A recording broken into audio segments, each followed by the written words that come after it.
Tem um assunto que eu volto várias vezes nele. Eu acho que nós já temos conhecimento, já falei diversas vezes, a respeito de a realização que nós tanto necessitamos. Embora muitas vezes, até depois de entregue a nossa vida para Jesus, nos falta ainda aquela ideia de aquela sensação de preenchimento. Embora já estamos cheios com Jesus, o que temos da necessidade, o que temos, na verdade, para buscar, já temos, mas muitas vezes nós sentimos que está faltando alguma coisa.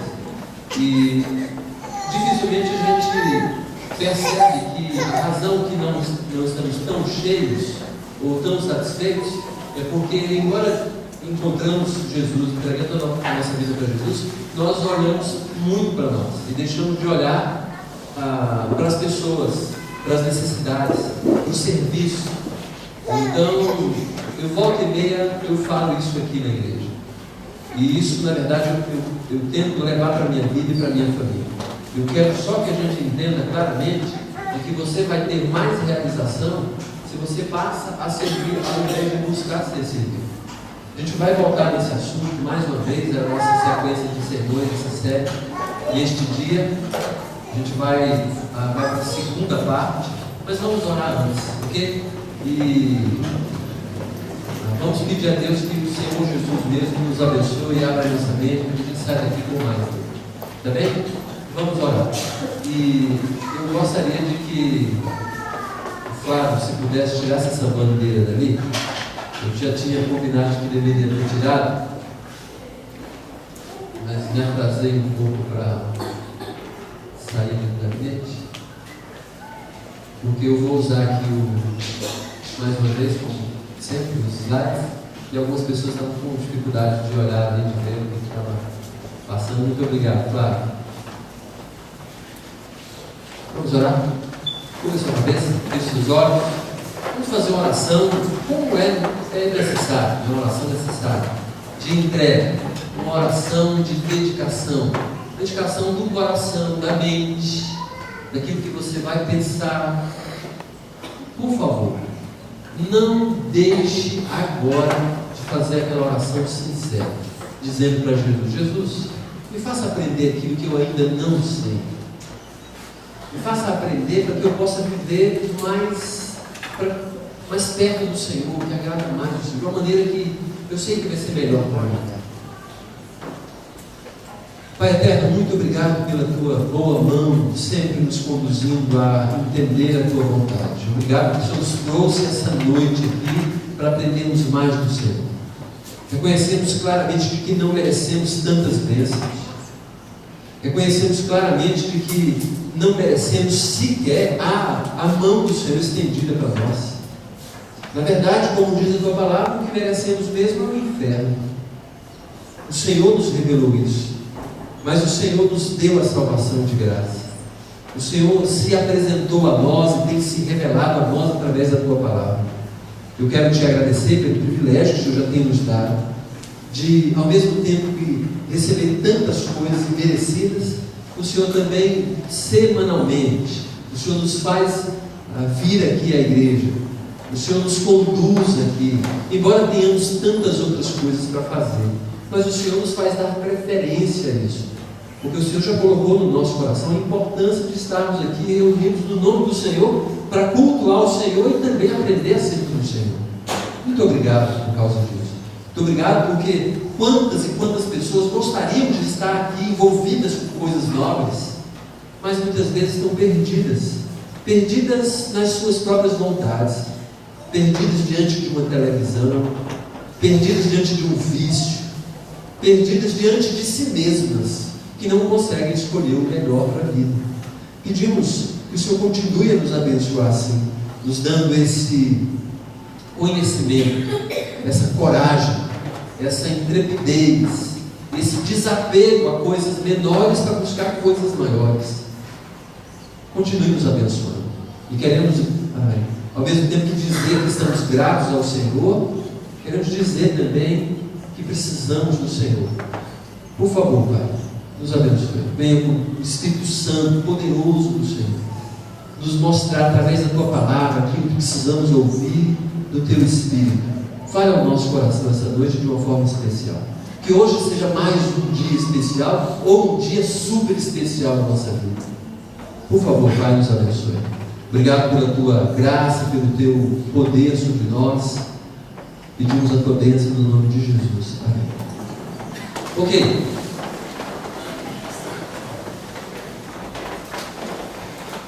Na semana passada começamos a falar acerca, aproveitando a ideia, né, de que nos evoca muito o nacionalismo por conta de uma Copa das Confederações, e agora mais ainda com esse movimento que tem tido de protesto em quase todo o Brasil.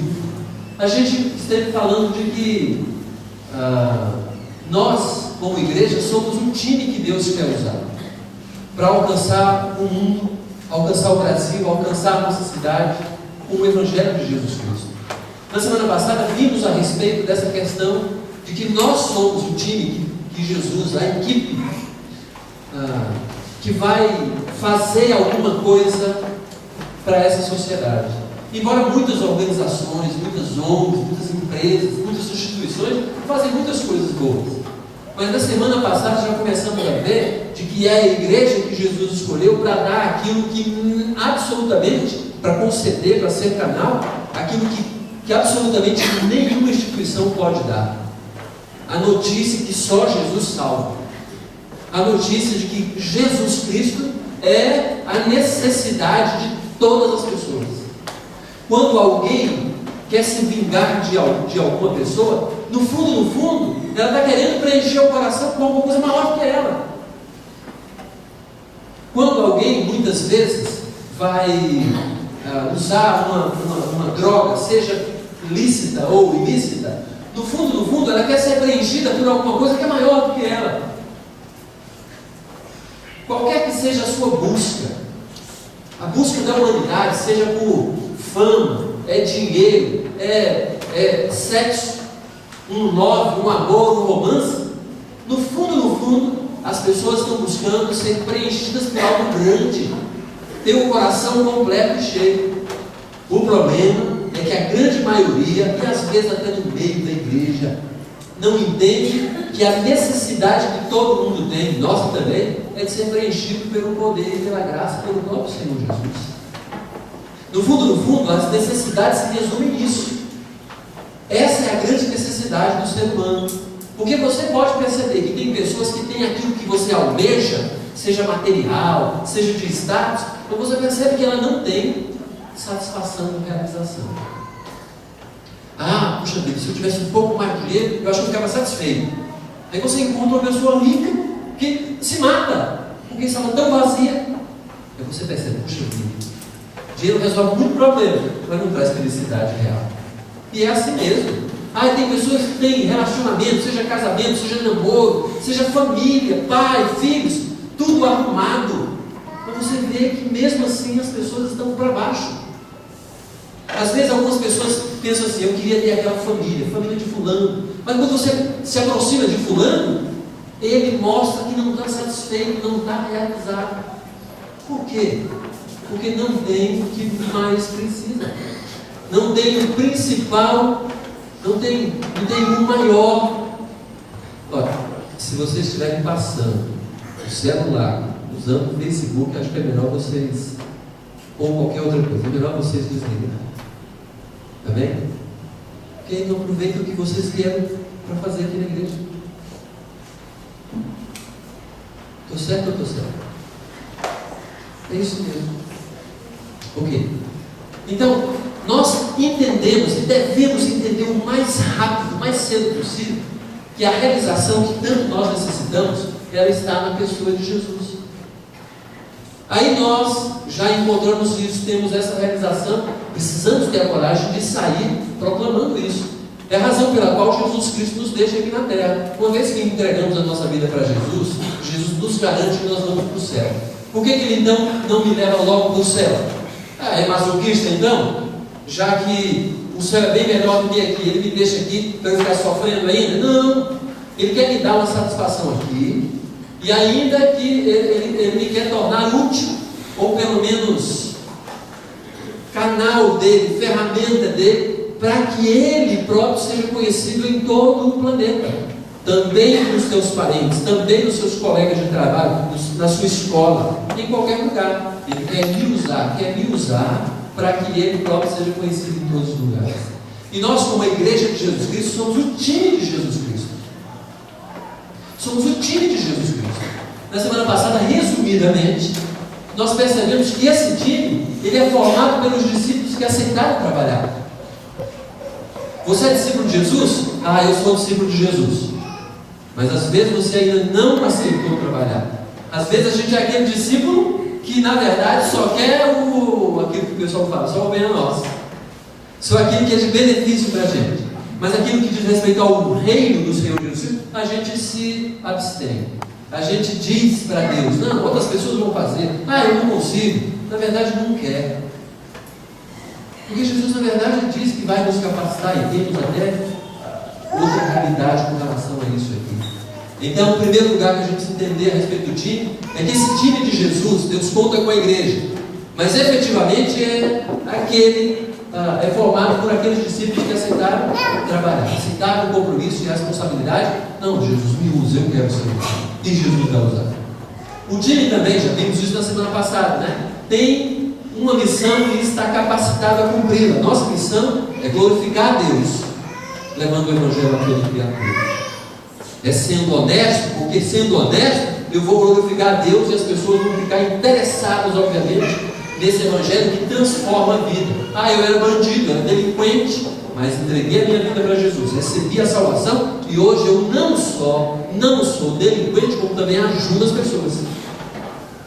Temos uma missão e Deus já nos capacitou, nós já temos dons, habilidades. Você nasceu numa família que obviamente lhe criou, mesmo que você não ache tão bom, mas Deus com ela está te capacitando, já lhe capacitou para atender o chamado, para alcançar pessoas que só o seu perfil vai fazer isso. Ah, eu tenho uma capacidade de desenhar bem. Ah, eu tenho uma capacidade de falar bem. Ah, Deus me deu, eu aprendi. Eu sou um bom matemático. Seja o que você for, lembre-se que Deus lhe capacitou com essas qualidades para que você sirva a Ele. Ele quer me usar.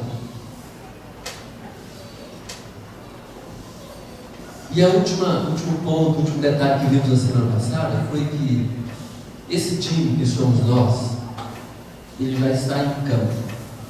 E nós devemos jogar. Nós já estamos jogando, ou então nós já estamos cuidando, estamos arrumando. Nós já estamos arrumando. Nós já estamos em campo. Essa é a grande situação que muitas vezes nós não aceitamos. Às vezes a gente pensa assim, não, se eu fizer qualquer coisa, não vai valer de nada. Não, Jesus mesmo diz, quem não ajuda, espalha. Por quê? Porque se estamos em campo atuando, se eu não estou ajudando, eu estou atrapalhando. Principalmente porque Deus quer que a gente conte com todos.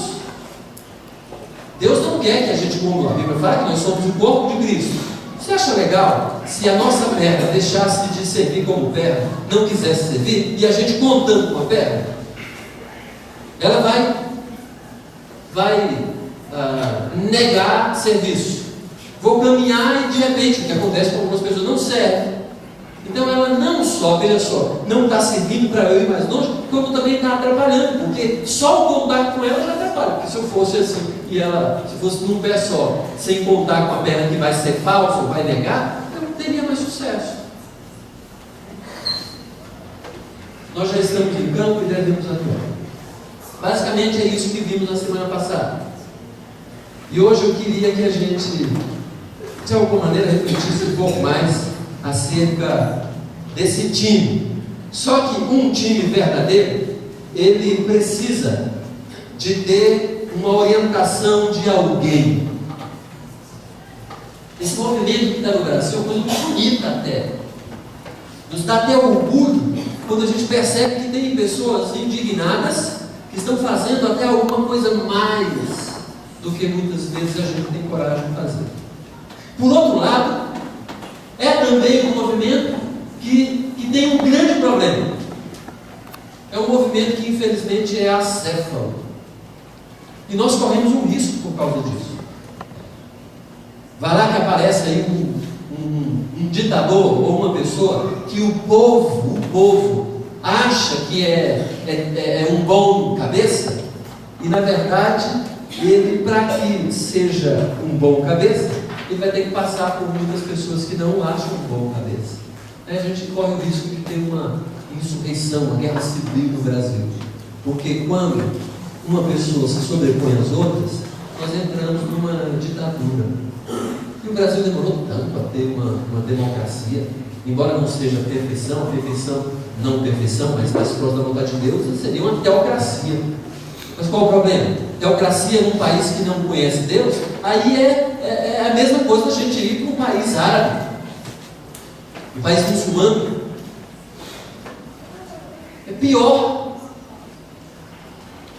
Então, na minha perspectiva, porque nós somos pecadores, o melhor ainda é a democracia.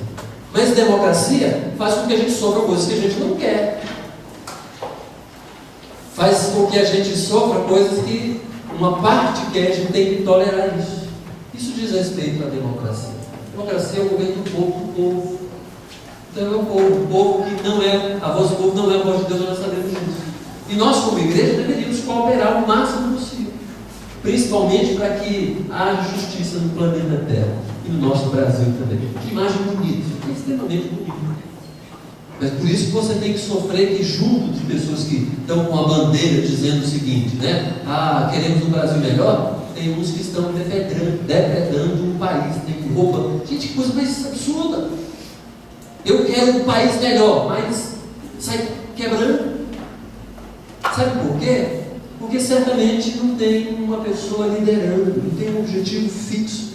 É tão clara essa questão de objetivo, que não tem um objetivo fixo, que vocês podem perceber.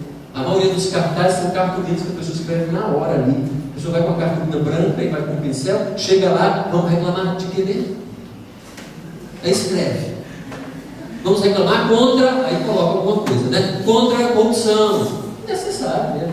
Contra a Copa, contra prisão de ventre, contra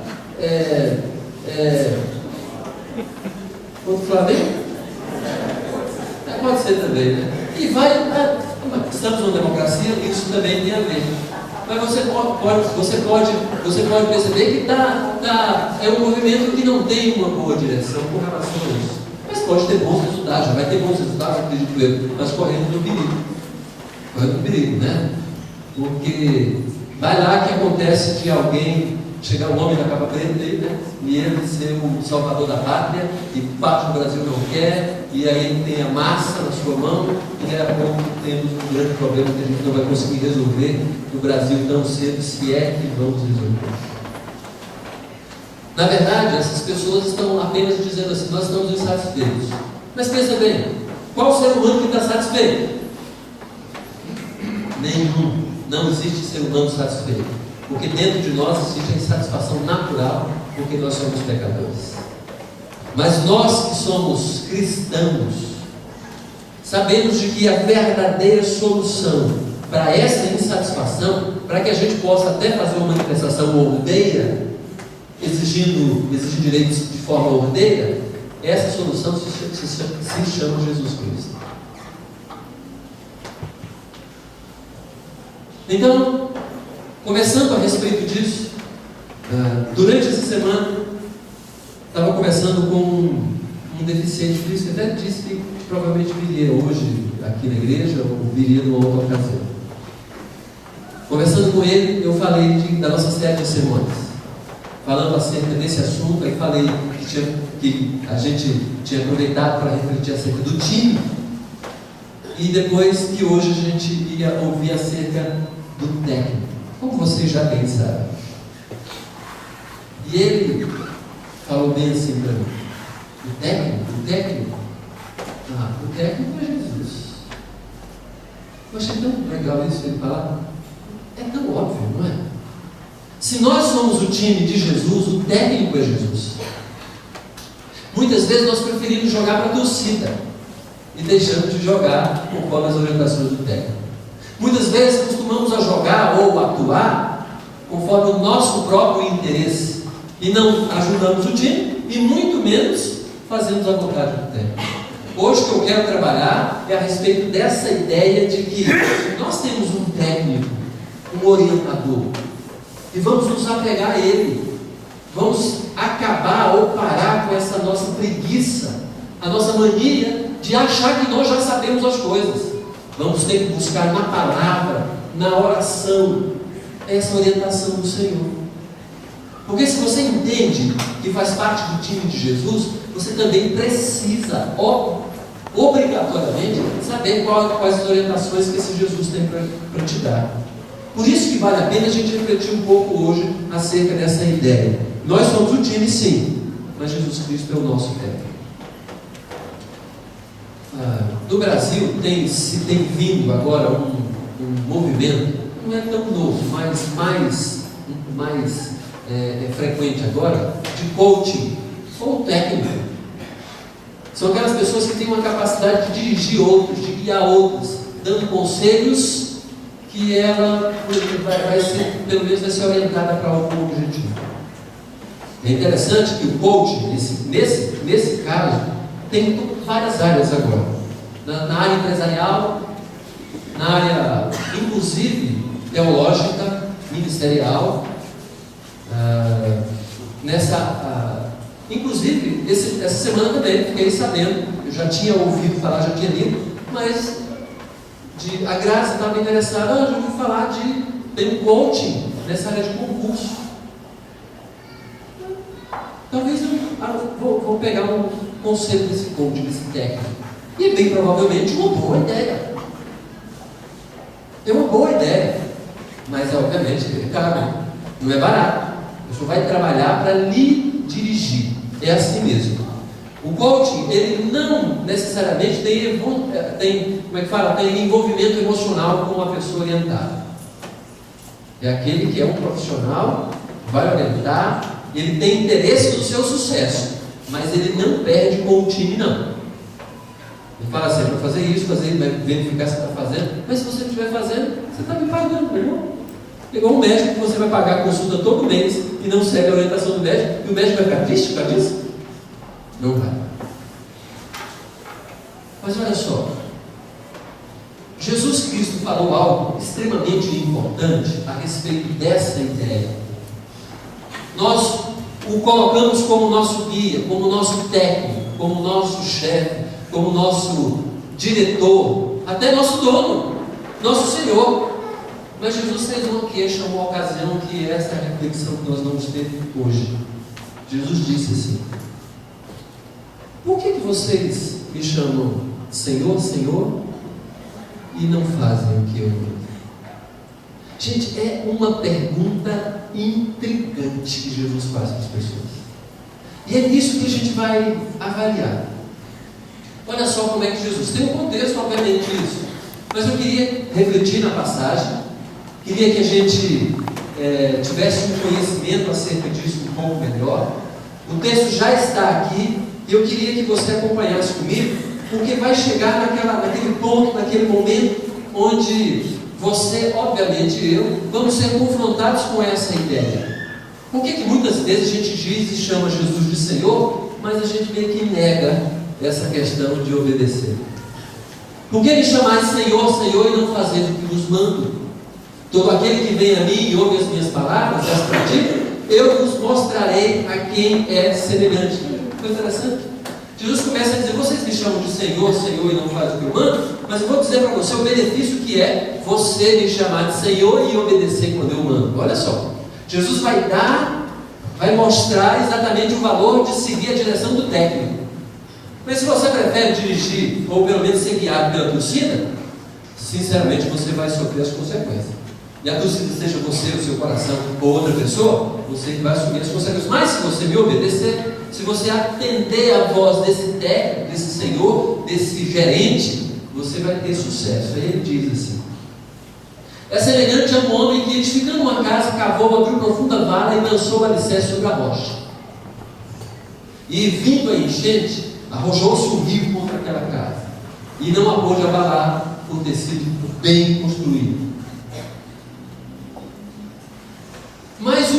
ouve e não pratica é semelhante a um homem que edificou uma casa sobre a terra sem alicerces, e arrojando-se o rio contra ela, logo desabou. E aconteceu que foi grande a ruína daquela casa.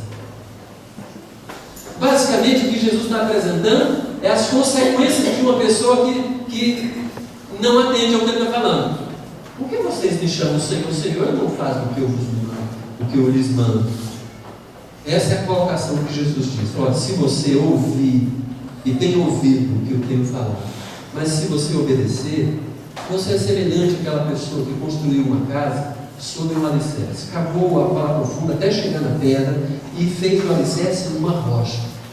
O rio vai subir, a tempestade vai chegar, mas a casa ela não vai cair, porque foi construída sobre um alicerce forte. Esse alicerce que Jesus fala é ouvir a palavra e obedecer a palavra. Aí ele obviamente faz aquele outro exemplo. O rio, a chuva vai ser a mesma, a tempestade vai ser a mesma, o rio que vai subir, vai contra aquela casa, vai ser a mesma, mas vai cair. Vai cair porque não foi construída com base numa rocha. O alicerce não foi feito sobre a rocha. E aí a gente tem essa grande colocação de Jesus aqui, que é a introdução dessa explicação. Quando nós, ouvindo a voz de Jesus, não obedecemos, preferimos obedecer a voz do nosso coração, ou a voz do povo, ou a voz da torcida, a gente está fadado a ser igual àquele que construiu a casa sobre a areia e não sobre a rocha. Na hora da dificuldade ela vai cair. Na hora em que a gente mais precisar, porque quando vier a tempestade, é aquela hora que a gente quer muito um abrigo. É naquela hora que a casa vai desabar. É aquela hora que o telhado vai sair e os nossos bens vão se perder.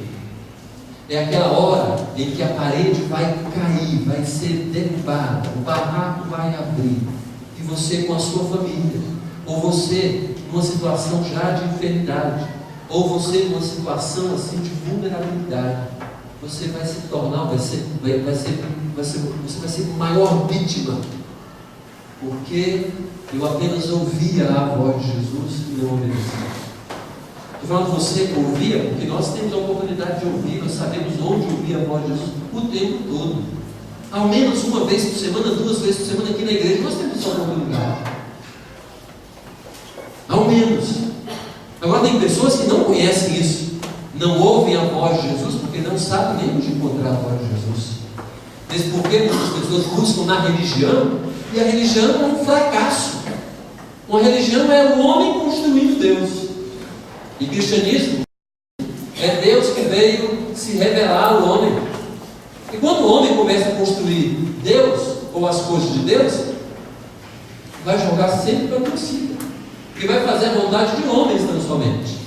Por isso que a gente tem que se aplicar no conhecimento o conhecimento da palavra dele. O que é que nos ensina essa pergunta de Jesus? Eu queria direcionar o restante de tempo que nos falta, tentando refletir acerca apenas dessa pergunta de Jesus. Por que me chamais Senhor, Senhor, e não fazeis o que vos mando? Por que me chamais Senhor, Senhor, e não fazeis o que eu vos mando? Por que me chamais Senhor, Senhor, e não fazeis o que eu vos mando? Pergunta bem clássica, bem simples de Jesus, mas encerra algumas verdades extremamente importantes. O que Jesus nos ensina com essa pergunta? Primeiro, é que só existe uma relação de comando se existir uma pessoa que manda. Que coisa mais óbvia. É isso mesmo. O fato é que muitas vezes a gente começa a chamar Jesus de Senhor, mas acha que ninguém manda na gente. A gente fala assim: quem manda no meu nariz sou eu. Eu não tenho que prestar contas a ninguém. Aí começa a listar uma série de coisas. Às vezes não externa isso, mas muitas vezes quando Jesus fala, você precisa ser uma pessoa pacificadora. Mas nosso ímpeto bélico começa a dar tapa, começa a gritar. Aí Jesus muitas vezes nos diz claramente que a gente tem que perdoar os nossos inimigos. E a gente de imediato, a gente joga fora, lança fora essa ideia. Mas Jesus não sabe o que é que fulano me fez. Não sabe, só se não fosse Deus. Jesus não só sabe, como ele passou dificuldades maiores do que as suas. Eu tenho certeza disso. Aí ele chega a dizer para mim e para você, para a gente perdoar. Mas a gente não quer obedecer essa voz. A gente não quer um comandado. Na verdade, não quer um comando. A gente não quer ser comandado. O fato é que nessa passagem aqui, Jesus não está reivindicando ser Senhor, ser o dono. Ele não está dizendo aqui, eu sou o Senhor. Ele não está batendo o pé e falando assim, me obedeça, eu sou o Senhor, eu sou o Senhor. Porque Jesus já é. A Bíblia deixa claro em vários lugares que Jesus é o Senhor. Jesus é o dono de tudo. Vocês certamente já leram essa passagem. Foi precisamente para esse fim que Cristo morreu e ressurgiu. Para o quê? Ser Senhor, tanto de mortos como de vivos. Você conhece essa passagem? Jesus diz, o apóstolo Paulo diz, e nós entendemos claramente, de que Jesus Cristo, ele tem um objetivo claro, quando ele morreu e ressurgiu, para ser dono de tudo e de todos. E aconteceu isso, por isso que pode nos salvar. Por isso que ele tem poder para nos salvar. Como falei, a Bíblia deixa claro que Jesus é o Senhor. Agora, quando a gente percebe que Jesus fala, por que vocês estão me chamando Senhor, Senhor, e não fazem o que eu os mando? A lição que a gente tira disso aqui é porque essa relação de senhorio não existe se a gente não recebe ou não aceita um comando. Senhor, como é que você me chama de Senhor? Jesus falando. Se você não obedece o que eu estou falando, o que você acha que é Senhor? Muita gente fala Senhor da boca para fora, Senhor da boca, como se fosse assim, sei lá, um mantra, uma reza. Como falei, Jesus ele não está reivindicando quando ele diz ser Senhor, embora ele seja. Jesus, aproximando-se, falou-lhes, dizendo: toda a autoridade me foi dada no céu e na terra. Gente, isso é espetacular. Se Jesus diz que toda a autoridade foi dada a ele no céu e na terra, o que a gente tira disso? Quem é que manda um pedaço? Quem é que tem toda a autoridade? Quem é que é o Todo-Poderoso? Quem é que a gente deve, por obrigação, obedecer? É o Tirica? É o pirulito? Ou pior, é o nosso coração?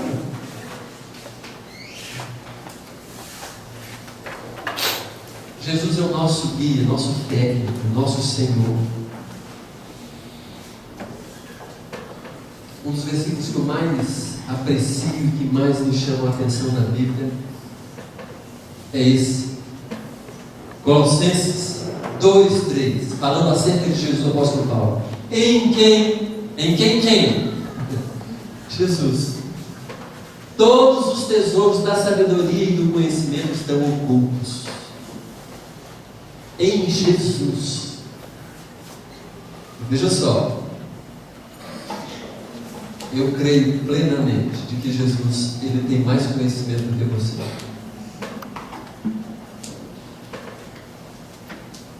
Tem muito mais conhecimento do que eu.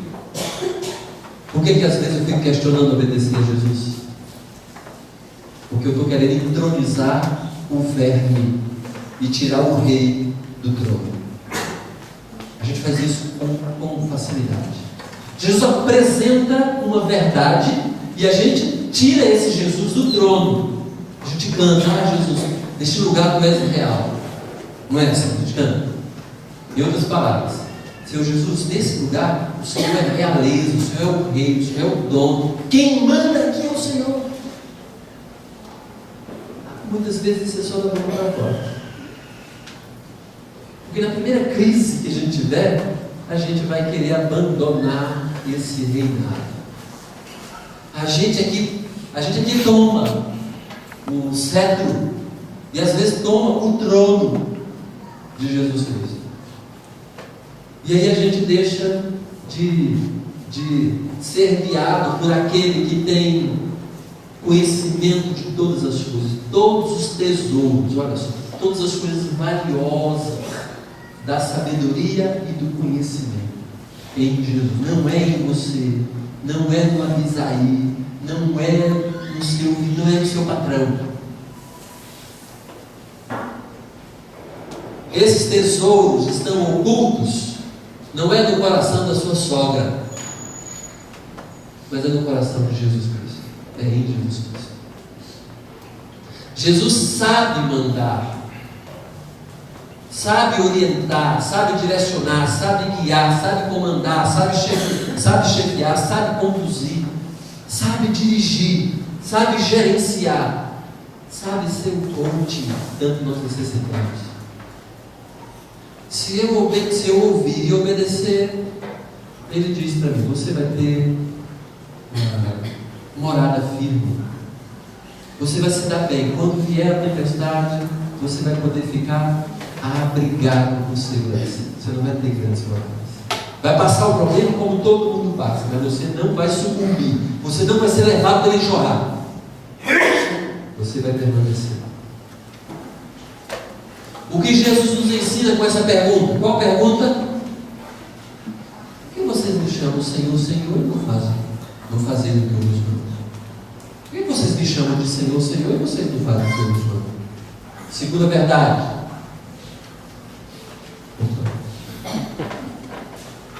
Segunda verdade. É incoerente chamarmos de Senhor a quem não obedecemos. Vocês estão mentindo, Jesus está falando. Como é que vocês me chamam de Senhor e não obedecem o que eu estou falando? Vocês estão mentindo. Porque vocês não estão falando do Senhor nesse sentido de Senhor. É outra coisa. É incoerente uma pessoa chamar alguém de Senhor e não obedecê-la. Aquela coisa só da boca para fora. Uma coisa que é mentirosa. Sabe aquelas histórias assim que a gente já ouve falar? Lá em casa quem fala mais alto sou eu, o marido falando. Já ouvi, né? Lá em casa quem fala mais alto sou eu. Como assim? Já vou, mulher, já vou. Fala mais alto não quer dizer que o cara está mandando, né? Mesma coisa. Aquela outra história, né? Minha esposa para falar comigo tem que ajoelhar. Sai já debaixo dessa cama, seu miserável frouxo. Quer dizer, não é bem verdade. Eu tenho uma história aqui, um negócio para falar. Você sabe que o Cássio já foi. Posso falar, Cássio? Vou falar. Depois a gente conversa. O Cássio, achando que era gerente da loja, achando que os seus subordinados não estavam mais respeitando a liderança dele, ele resolveu colocar a seguinte plaquinha na porta do seu escritório: aqui quem manda sou eu. Saiu para resolver o problema, depois que ele voltou, tinha um bilhete lá colado na placa. Cássio, sua esposa ligou e disse para o senhor levar a plaquinha dela de volta para casa. A mental pediu a plaquinha dela de volta.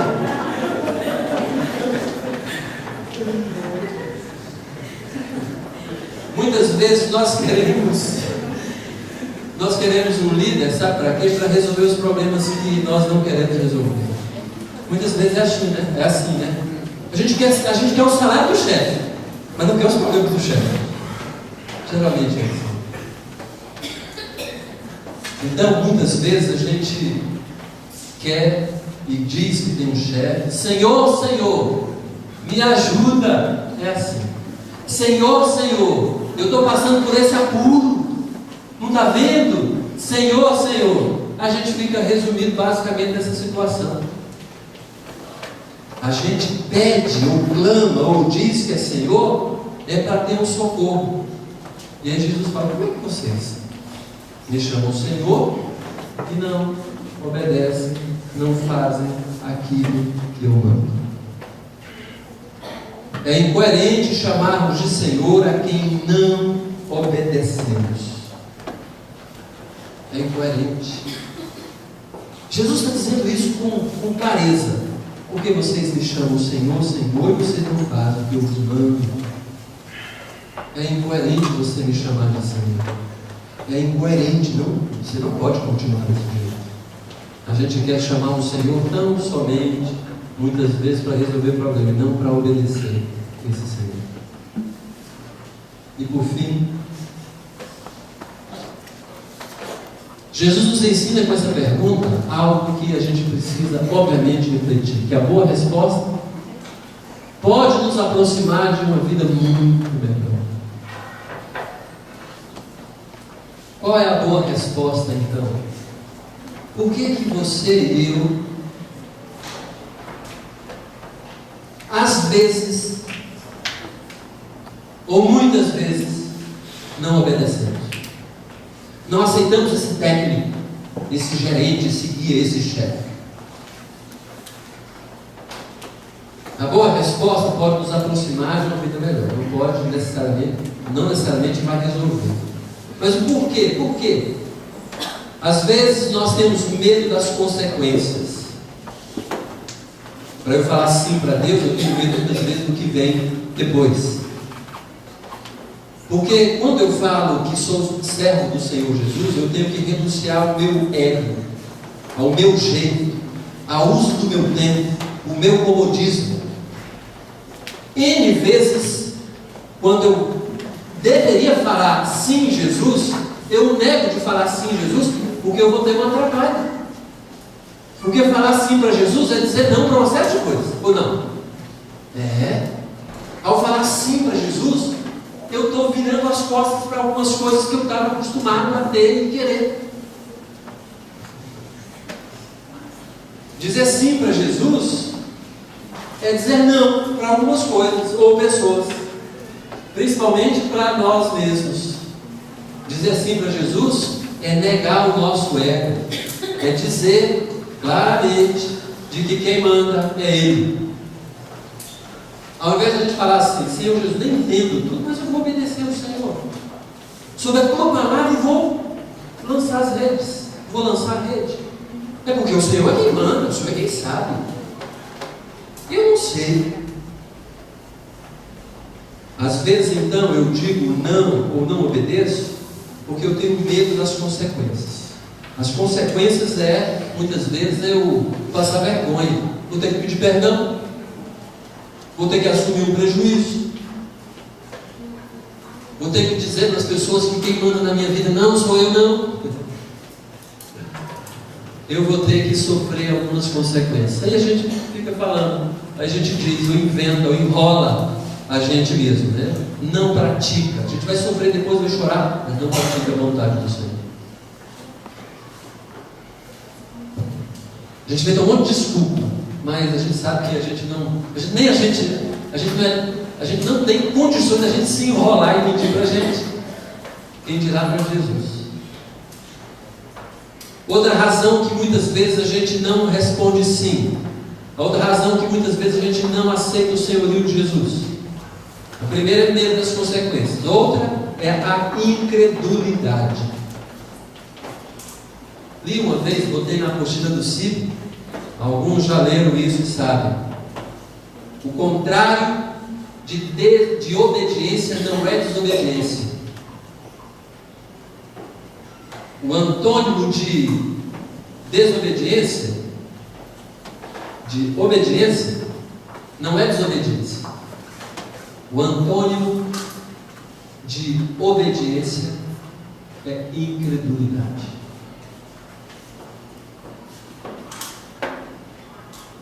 Não deve ser tão real isso que eu estou vendo na Bíblia. Não deve ser tão verdade isso que eu acabei de ler.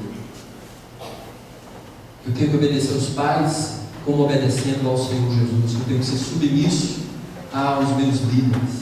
Não deve ser tão verdade. Não deve ser tão verdade que eu tenho que, aí, aquelas responsabilidades, aquelas coisas que a gente pensa assim, poxa, isso aqui é pedreira. Aí a gente começa, não deve ser desse jeito. A gente prefere guiar a nossa vida pela nossa própria cabeça, pelos nossos próprios desejos. Às vezes a gente fala assim para Deus, ou para o nosso próprio coração: não, isso não vai funcionar não. Se eu entregar, se eu não vingar, não vai ser melhor não. Isso é incredulidade. Porque Jesus mesmo diz que Ele que é o vingador. Jesus diz que Ele é o nosso advogado, é o juiz. Ele diz para mim e para você: espere nele. Buscai, pois, em primeiro lugar o seu reino e a sua justiça. E todas as coisas, todas aquelas coisas que tinha relacionado lá, vão ser acrescentadas na nossa vida. Mas isso é difícil. Acho que não vai acontecer isso não. Incredulidade. Por isso que muitas vezes a gente bota Jesus e as coisas de Jesus, justiça de Jesus, em segundo, terceiro, quarto plano. Não dá para colocar em primeiro, porque não vai funcionar. Se eu não fizer isso do meu jeito, olha, aí a gente colocando a nossa própria vida. Como tantas vezes nós já fizemos antes? Quantas vezes você fazia o bem esperando que com isso você ia para o céu? Você e eu, quantas vezes acharam que por ser bonzinho, por ter amizades, por ter, na crise que eu passei, né, uma das grandes crises, doente, enfermo, no hospital, no agarrando, com asma, pneumonia, o médico já tinha aplicado os medicamentos em mim, né? O médico não, já tinha prescrevido, aquele já tinha passado, e eu me lembro, estava deitado no chão, que não tinha cama, passando mal. Fui transferido para um leito e lá continuei a passar mal, a respeito do medicamento que tinham passado para mim. Sabe o que mais me incomodava? É a incerteza do que ia acontecer depois que eu morresse. Porque eu estava cheirando a morte já. Eu já estava pensando, olha, não vou passar essa noite. Isso estava piorando. Estava piorando. E era ruim. A médica passou para me visitar lá e ela falou desse jeito assim: já fiz o possível. Quase que ela falou assim: vai. É isso que eu estava ouvindo dela. E na hora veio aquele pensamento: ainda bem que eu tenho muitos amigos. Sempre tentei ser uma pessoa boa, mas aquilo não me dava sossego. Eu não sei se já contei isso para vocês, mas naquela noite eu fiz uma oração assim, sabe? Eu queria saber das coisas do futuro, queria saber disso. E lá pelas tantas, eu não tinha nem programado de colocar a pessoa das testemunhas, lá pelas tantas, veio uma senhora não. Eu levantei sem conseguir levantar direito. Fiquei em pé, fui para o boxe de emergência, sentei ali no escuro, porque era talvez umas 2 horas da manhã, porque as pessoas já estão mais quietas, chegaram, boa parte das luzes são apagadas no hospital. Sentei quietinho ali, carregando meu soro, botei ali, tinha deixado a cama, tinha deixado o lugar até mais seguro, e fiquei ali e comecei a chorar. Um tempo depois chegou uma senhora, que eu achava que era médica, não sei, olhou para mim e falou: por que você está chorando? E eu falei: olha, eu estou muito doente, não sei se eu vou ficar bem, e a minha cabeça está doendo muito, já tomei remédio e tudo mais. Aí, depois eu fiquei pensando: o médico geralmente não dá medicamento, prescreve. Pois essa senhora saiu, foi lá, abriu o armário, começou a conversar comigo e me deu medicamento. Aplicou na minha veia e falou: pode ir para a cama que você vai ficar bem. Depois dessa conversa rápida, fui. Gente, no outro dia eu já estava bem melhor. 2 dias depois tive alta. Naquele ano, encontrei Jesus. Eu fui encontrado com Jesus. E aí, puxa vida, Deus tem sido tão bom, é bom para comigo. Veja só, essa questão que nós muitas vezes buscamos, queremos ter uma vida melhor, a gente tem que saber desde cedo, que nós não somos o sabichão, o inteligente, o capaz. Eu tenho muita experiência de vida, isso às vezes não adianta nada. Às vezes você foi repetindo os anos da sua vida. Só isso. Não cresceu. E por vezes nós somos incrédulos, achando assim: não vai funcionar. Nunca funcionou comigo. Mas sobre a palavra de Jesus nós podemos obedecer, porque nós obrigatoriamente seremos um dia confrontados com isso, com a desobediência de quando deveríamos obedecer. E a gente vai perceber: puxa vida, por que eu não aceitei aquele caminho? Por que eu não fui mais corajoso? Por que eu não fiz mais? Por que geralmente a gente desobedece? Por medo das consequências, pela nossa incredulidade. E o que acontece muitas vezes, sabe o que é? É pela rebeldia deslavada. Rebelde por ser rebelde. Não quero obedecer e pronto. Eu quero é ser rebelde. Eu quero é confrontar. Eu já sei até que não vai ser melhor esse caminho, mas eu quero desobedecer. Muitos de nós fazemos isso. Confrontamos. Às vezes, criando filhos, você muitas vezes percebe que o coraçãozinho, às vezes, da criança é medir força com os pais. A gente já sabe, explica, e a criança quer desobedecer. Quantas vezes a gente já viu isso? Tem um brinquedo ou alguma coisa proibido que a gente fala para a criança: não pode pegar. Vai, volta, e aí está o brinquedo ali, e a criança olha para a cara do pai, da mãe, e vai se aproximando do brinquedo. Ou de alguma coisa. Não é assim? É assim. E vai assim, olhando para a gente, olhando, para ver qual é a nossa reação.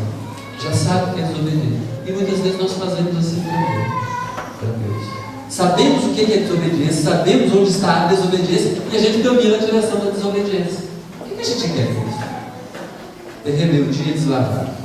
Um dos cartazes que eu achei mais interessante nesses dias de revolta no Brasil, ele tem a ver, primeiro, obviamente, com a qualidade do brasileiro, a virtude do brasileiro de tirar onda até com desgraça. O brasileiro tem isso. O brasileiro faz assim. O brasileiro é um povo divertido por causa disso.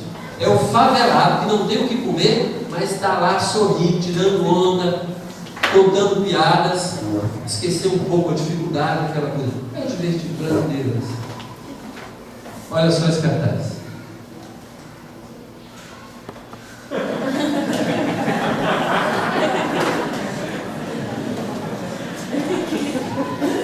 Odeio para de borracha. Joga tic-tac, aquelas barrinhas.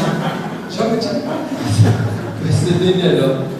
Gente, você acha que a gente pensa esse negócio sério que está acontecendo no Brasil? Cabe um negócio desse? Não cabe, não cabe. Mas às vezes no nosso coração, sabe o que é? Boa parte desses revoltosos tem no Brasil. Eu quero me rebelar. Eu quero dizer que eu sou contra. Eu não sei bem exatamente o que eu sou contra, mas eu sou. Eu quero dizer para você que eu sou contra. Ok?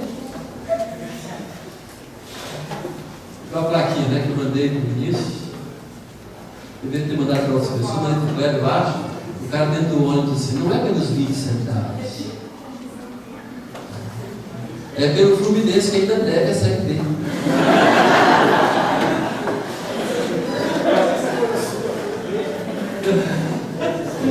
Agora pense, gente, pense.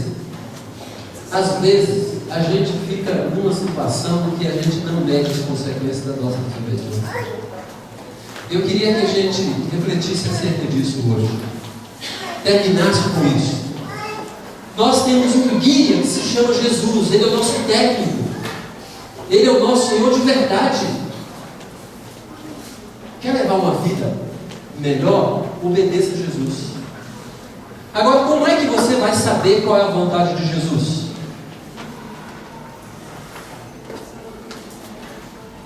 É ir para um quarto e ficar igual um Buda, de perninha cruzada? Não. A reflexão é extremamente importante com a leitura da Bíblia. Se você não ler a Bíblia, você não vai conhecer qual é a vontade do Senhor. Quando vamos para a igreja, quando estamos aqui, é a Bíblia que tem que ser exposta. Não é o achômetro do Azaí, não é a postura de ninguém, é a palavra do Senhor. Então eu queria ali convocar, para que você entenda.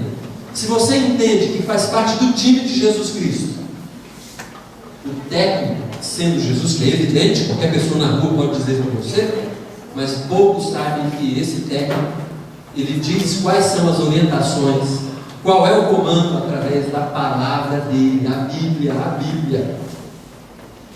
E você bem vai poder falar para ele também algumas coisas, orando. Então é basicamente essas duas atividades que você deve entender que um cristão genuíno não pode viver sem: leitura da Bíblia e oração.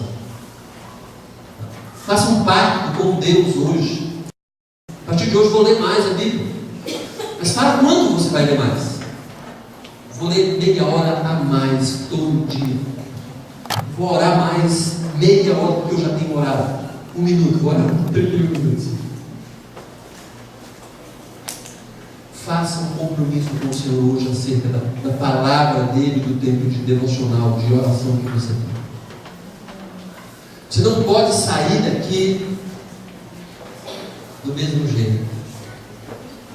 Foi a minha oração, foi a oração da Ana Cláudia e certamente a expectativa de Deus para o seu filho. Se Jesus é o seu técnico de verdade, Ele é. Mas se você o aceita assim, não existe outra maneira senão prestar atenção na palavra. Seja prestar atenção no culto, seja na leitura da palavra que você faz diariamente. Vamos orar agora, dizendo para Jesus: Jesus, eu quero te obedecer. Eu não vou ser mais incrédulo, não vou ser mais rebelde, e não vou ter medo das consequências. Se o Senhor diz que eu tenho que fazer, eu quero fazer. Por causa do Senhor, por causa da orientação do Senhor. Não quero jogar mais para a torcida. Eu quero jogar mais para mim, quero jogar para o Senhor, que é o técnico. Cubra a sua cabeça agora, vamos fazer uma outra oração. Bem? Faça uma oração agora dizendo para o Senhor Jesus, o tanto que você quer obedecê-lo, aceitá-lo como técnico,